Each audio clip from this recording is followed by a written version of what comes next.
Hello, my Rover friends. Welcome to Rover Part of the Day. I'm Justin. I'm Jose.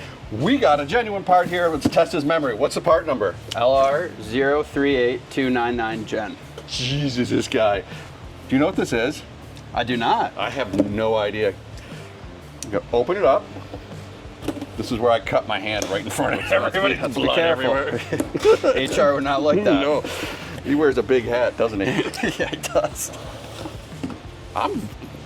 I think I know what this is. Okay. I know what this is, I think.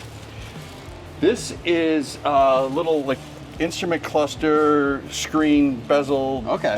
I don't know what car it's for though. I'll tell you what.